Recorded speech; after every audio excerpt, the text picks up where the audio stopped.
Selamat jumpa para pemirsa yang terkasih dalam acara Today's Breakthrough. Senang sekali saya bisa berjumpa dengan Anda lagi. Satu hal lagi yang kita mau belajar hari ini, Anda adalah tukang kebun hati nurani Anda. Anda masih ingat pelajarannya? Kita buka di Ibrani 12 ayat 15. Dan saya percaya dimanapun Anda berada saat ini, Anda siap dengan Alkitab Anda, catatan Anda, bolpen Anda. Kertas nggak pernah lupa, kitanya pelupa. Oke? Dan setan nggak lupa ngerjain kita. Tapi kita juga nggak mau lupa siapa yang berserta kita. Allah tidak pernah membiarkan kita atau meninggalkan kita. Allah berserta kita, Dia penolong kita. Dengan yakin kita berkata, tidak ada siapapun yang bisa melawan kita. Karena pembela kita, pahlawan peperangan kita, komandan kita, jenderal kita adalah Kristus Yesus Mesias kita. Amin. Nah, kita lihat. Sebagai tentaranya Allah di bumi, kita mesti ngapain? Tuhan tidak melihat kita sebagai orang yang sudah diselamatkan, lahir baru, bertobat, dipenuhi Roh Kudus, baptisan selam, dilepaskan dari cengkraman setan yang masuk gara-gara hidup lama kita. Kemudian kita menjadi pasien kecil yang selalu nunggu injeksi dan plesteran dan betadin dari Tuhan. Begitu kita percaya Yesus sebagai Tuhan yang kita terima namanya, Yohanes 1 ayat 12 berkata kita diberi kuasa. Yang alias Dia memberikan pada kita wewenang untuk pakai nama Dia, untuk pakai firman Dia, pakai darahnya Dia, untuk membatasi, memagari hidup kita sehingga setan gak bisa nerobos, gak bisa melangkai garis darah Yesus. Darah Yesus yang menakutkan iblis, yang bikin dia KO dan luput dari kuasanya karena darah Yesus. Amin.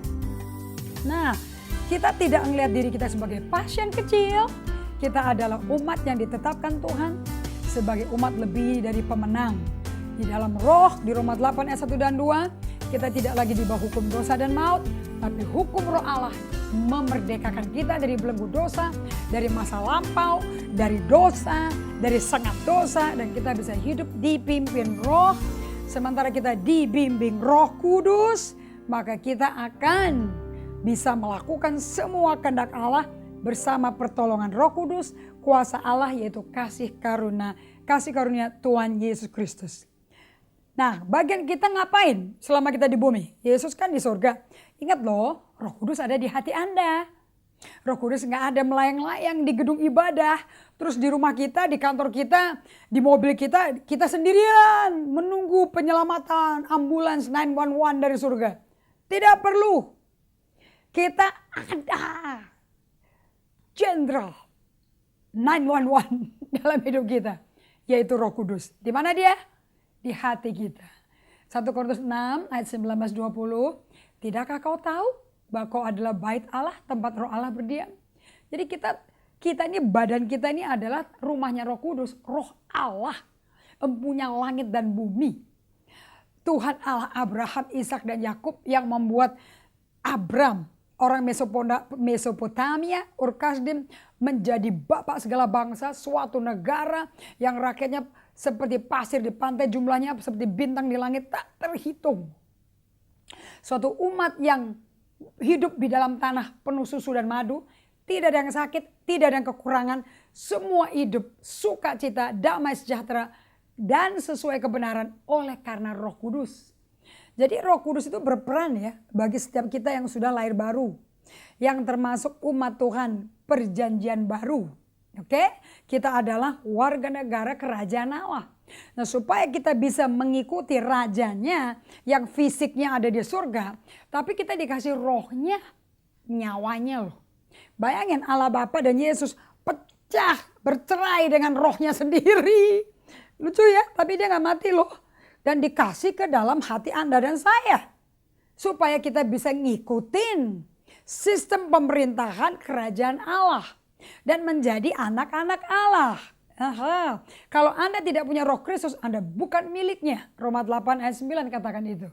Tapi saya percaya hari ini, Roh Kudus ada di mana saudara-saudara? Di dalam hati Anda. Tidakkah Anda tahu bahwa Anda bait Allah, tempat Roh Allah berdiam? Dan kita bukan milik kita sendiri lagi. Kita semua sudah dibeli. Bayarannya lunas dengan darah Yesus. Apa itu namanya? Siapa itu artinya? Anda milik Allah. Saya milik Allah. Kalau mau mengapa-ngapain, tanya pemiliknya. Aku boleh nggak nonton porno? Aku boleh nggak kepahitan? Aku boleh nggak balas dendam? Tanya sama yang punya mulut, tanya sama yang punya badan. Kita udah dibeli cash. Seperti Anda beli ayam nih dari pasar. Ayam hidup ya. Atau ayam mati. Nah, terus Anda udah beli ayam, cash dibayar. Kita ngomong ayam hidup aja deh, jadi gampang. Terus si ayam hidup ini ikut kita dong naik sepeda. Ya, anggapnya ada ke pasar-pasar naik sepeda lah, diikat dia di boncengan. Terus itu ayamnya ngomel-ngomel di belakang.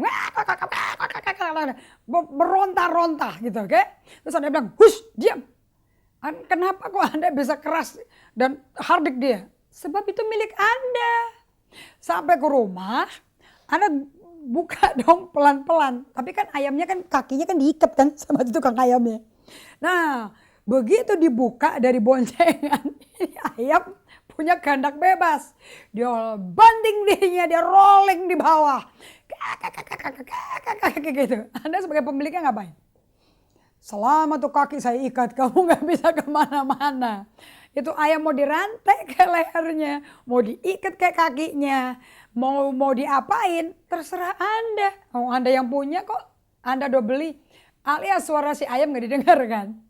Begitu kita dibeli oleh Tuhan Yesus. Begitu Anda dibeli oleh Allah Bapa.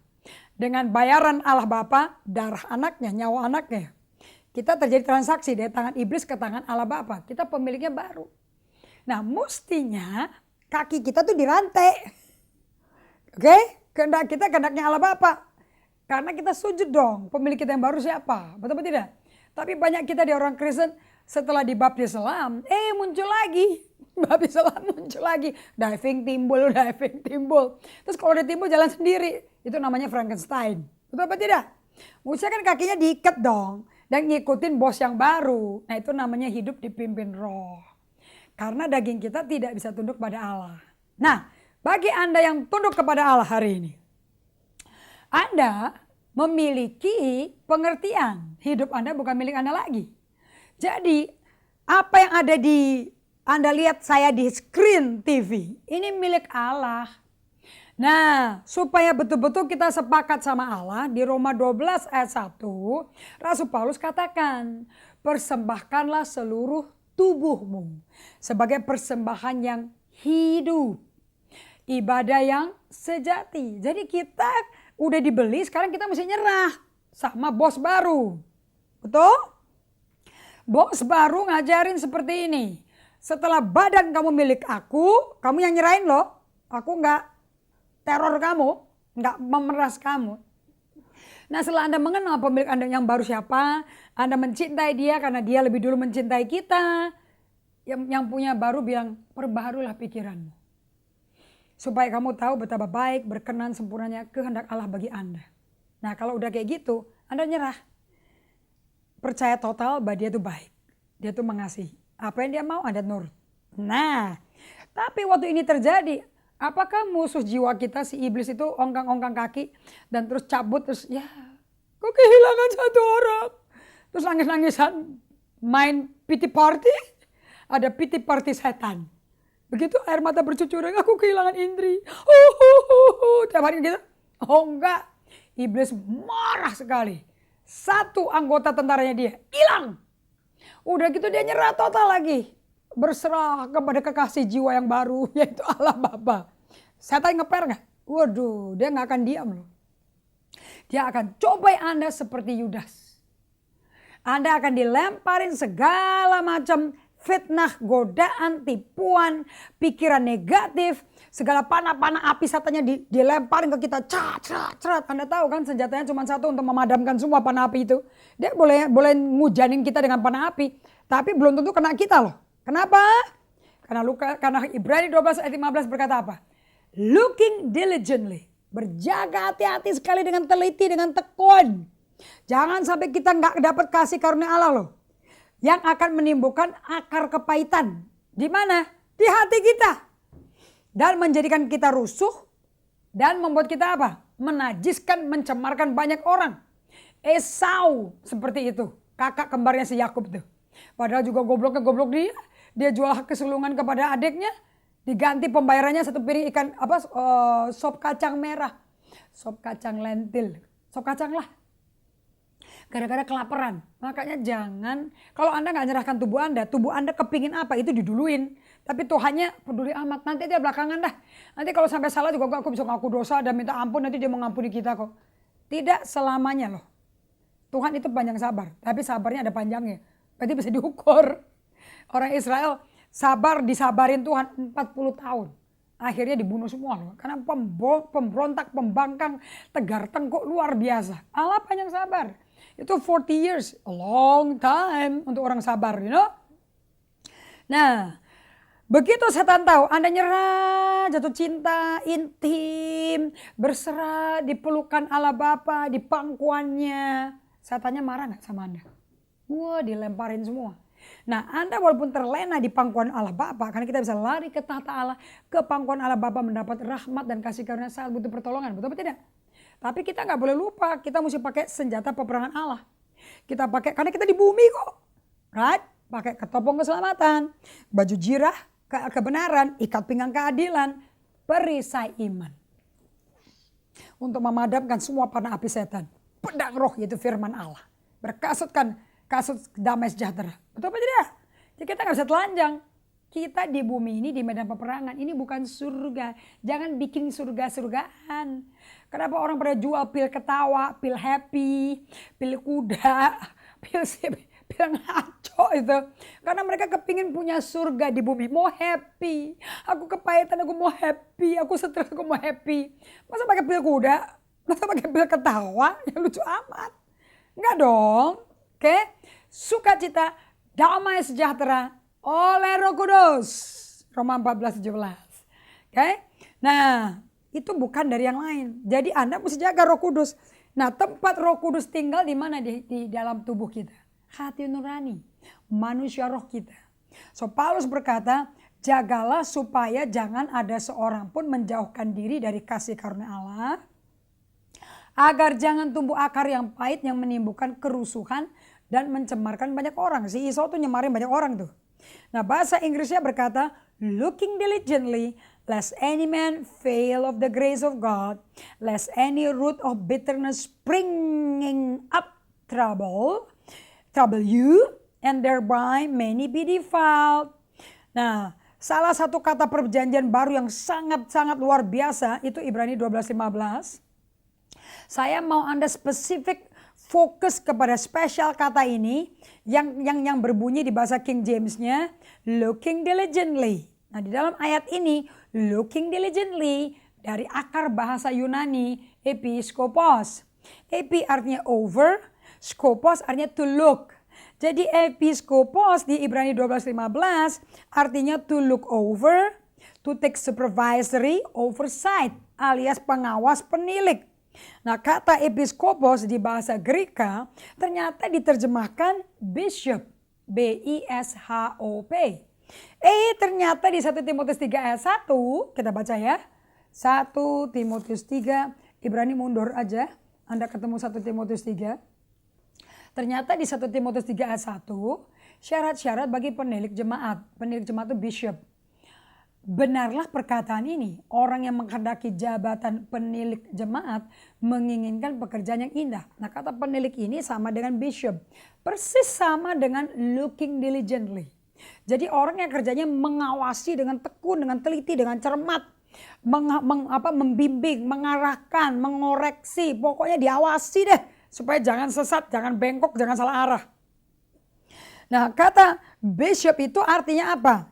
Penilik jemaat yang bertanggung jawab penuh untuk mengawasi sekelompok gereja lokal atau satu network of churches, ya, satu jejaring gereja.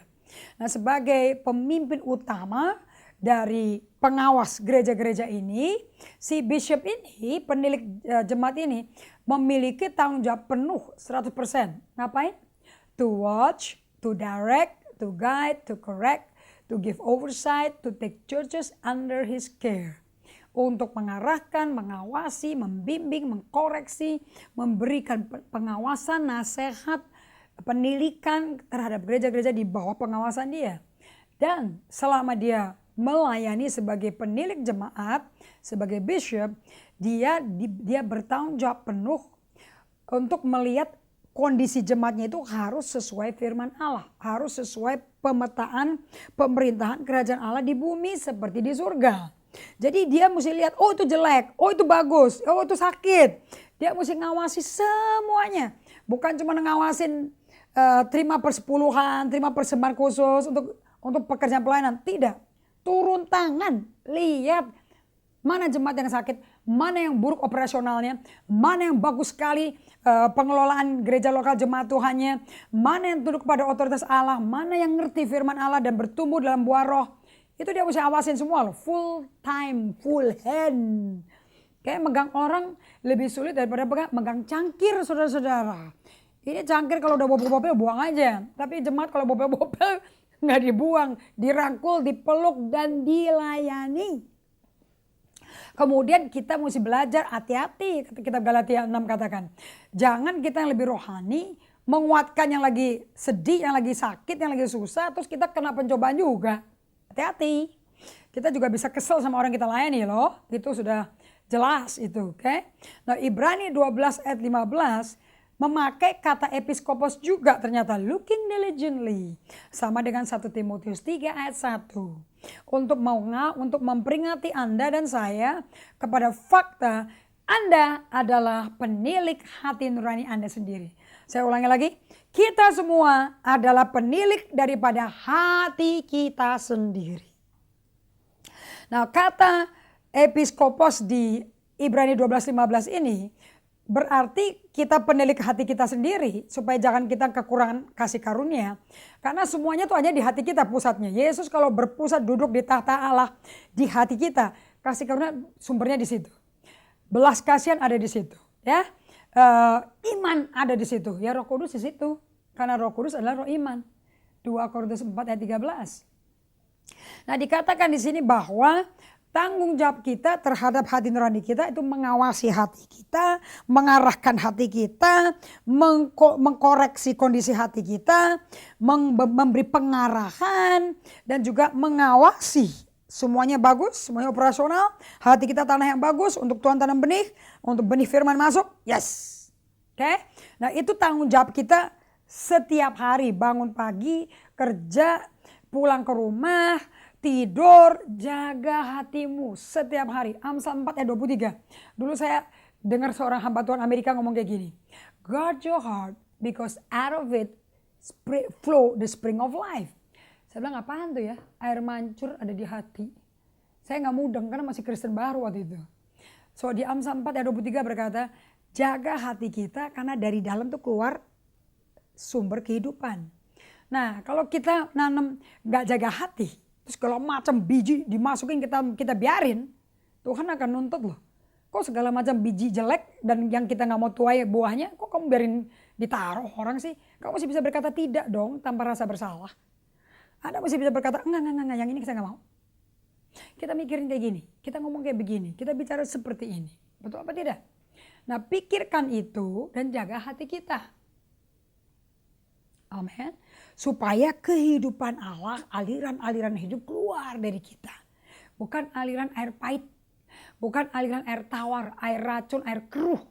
Tapi yang keluar aliran-aliran air hidup yaitu Roh Kudus. Dan Roh Kudus adalah roh kebenaran yang memimpin kita pada segala kebenaran. Akibatnya kita ngomong kebenaran terus setiap hari. Nah, kalau kita ngomong kebenaran, kita lagi nabur benih kebenaran. Suatu hari kita bisa expect a miracle. Akan ada buah kebenaran kita akan tuai. Ada amin? Segala macam ayat. Jadi kata bishop of your own heart, Anda adalah penilik hati Anda. You are the bishop of your own heart. Ini berkata Anda adalah penanggung jawab penuh untuk mengarahkan, membimbing, memberikan pengawasan apa aja yang masuk ke dalam emosi dan pikiran Anda. Hati Anda itu mesti jadi tempat tahtanya Yesus Kristus dan Roh Kudusnya. Hanya Anda sendiri yang bertanggung jawab untuk apa yang kau izinkan bertumbuh di dalam hati dan kepala Anda. Saya mau ulang lagi. Sebagai bishop of your own heart, sebagai penilik dari hati Anda 100%, Anda dan saya 100% bertanggung jawab penuh untuk mengarahkan, mengawasi, membimbing, melihati kondisi hati kita, biji-biji apa yang dimasukin, 100% kita tanggung jawab. Anda nggak bisa menuntut orang lain. Anda nggak bisa ngomong gini lagi nih. Saya ini begini gara-gara dia, tau nggak? Masa dia maki-maki saya? Masa dia hujat saya? Masa dia hardik saya di muka umum? Saya pahit, saya pahit. Anda bilang sendiri ya, Anda pahit, Anda pahit. Berarti Anda lagi nanam apa? Biji kepahitan di hati Anda loh. Akibatnya Anda akan nuai apa? Buah apa? Buah kehancuran, buah kebencian, buah ketidaksukacitaan. Terus Anda itu menjadi masuk ke pikiran dan hati Anda loh. Jadi pikiran, bagaimana Anda berpikir, begitulah Anda. Anda menjadi pahit, negatif, asem, kecut, ngomongannya nyelekit gara-gara apa yang Anda izinkan masuk ke hati Anda. Jangan sembarangan perkataan boleh masuk ke hati Anda, hanya firman Allah.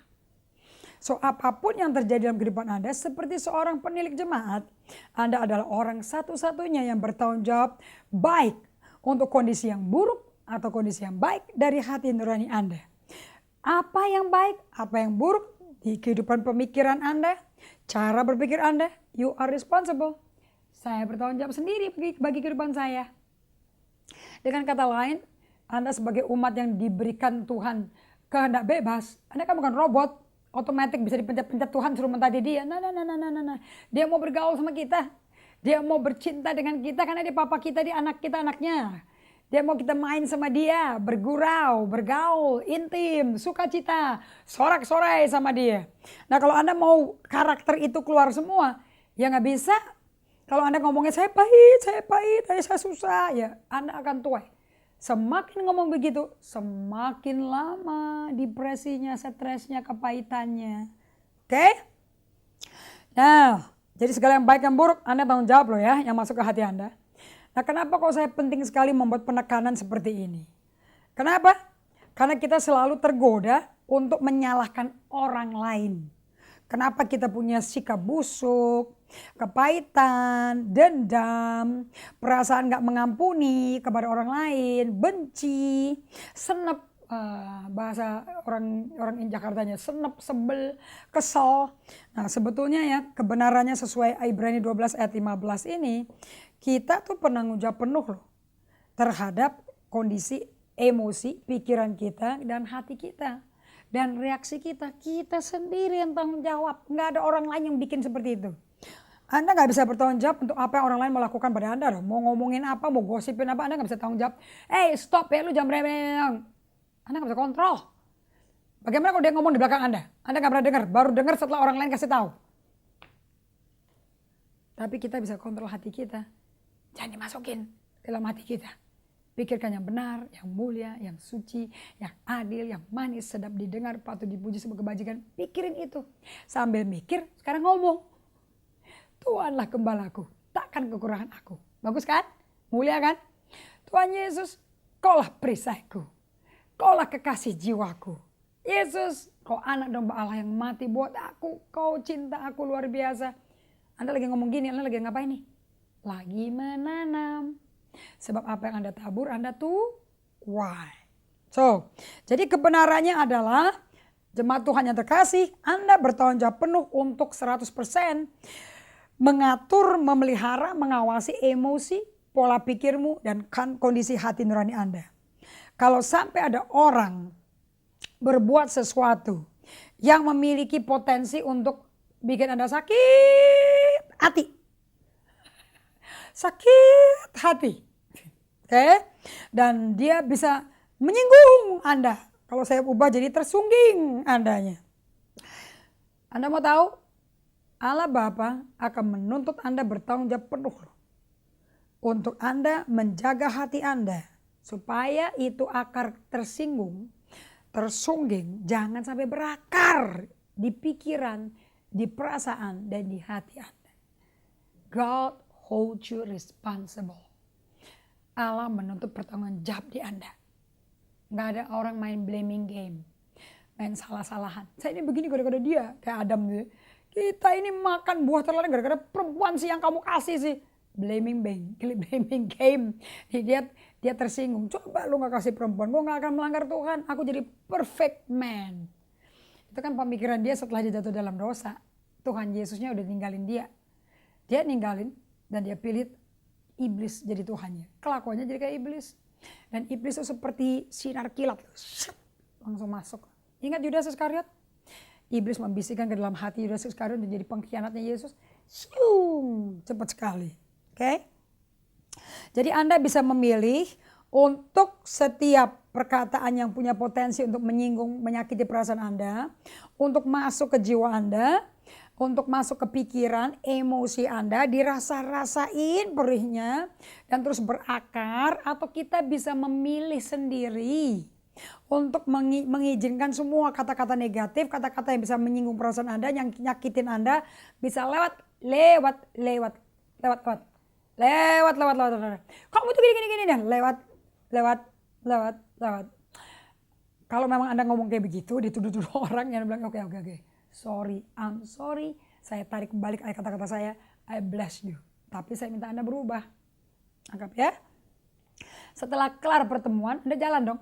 Setan bisa kirim balik loh. Ngeong. Kata-kata negatif yang membuat berpotensi menyakiti hati Anda dan jiwa Anda. Ngeong. Jadi apa yang Anda lakukan? Pilih mana yang bisa masuk ke dalam hati Anda. Proteksi, bentengi hati Anda. Nggak mau, aku pilih yang benar, yang mulia, yang suci, yang manis, sudah didengar. Yang kayak gini kotor, nggak memuliakan Tuhan, nggak layak dipuji. Ngapain dipikirin? Anda lagi milih benihnya. Sebab Anda mesti tahu, Anda mampu dan sanggup mengendalikan apa yang masuk ke dalam hati nurani Anda. Anda mampu, you are able. You are able to control what goes inside of you. Baik para pemirsa yang terkasih dalam Tuhan, saya percaya apa yang diajarkan saat ini betul-betul menguatkan Anda, membuat Anda mempertimbangkan sungguh-sungguh dengan cermat. Kita nggak bisa lalai. Satu hari itu bisa 55.000 kali tersinggung. Oke? Tersinggung cara suara orang ngomong, nada orang ngomong, cara jalan, cara cuek. Kita tersinggung loh. But you are able to control what goes inside of you. Anda mampu mengendalikan kondisi hati Anda dari segala sampah-sampah yang mau masuk ke dalam hati Anda. Para pemirsa yang terkasih, saya senang sekali bisa membagikan kebenaran ini kepada Anda. Saya percaya kehidupan Anda tidak sama lagi. 2013 tahun kemenangan, tahun pemulihan. Semua yang kita tua jelek-jelek akan diganti dengan tua yang bagus, sehingga nama Tuhan dipermulakan. Baik, kita berpisah, kita berjumpa lagi. Kita harus sampai berkunjung acara ini di acara Today's Breakthrough minggu depan pada jam dan waktu yang sama. Jangan lupa bergabung dengan Facebook, Twitter, dan situs website saya. Dari Today's Breakthrough, Tuhan berkati.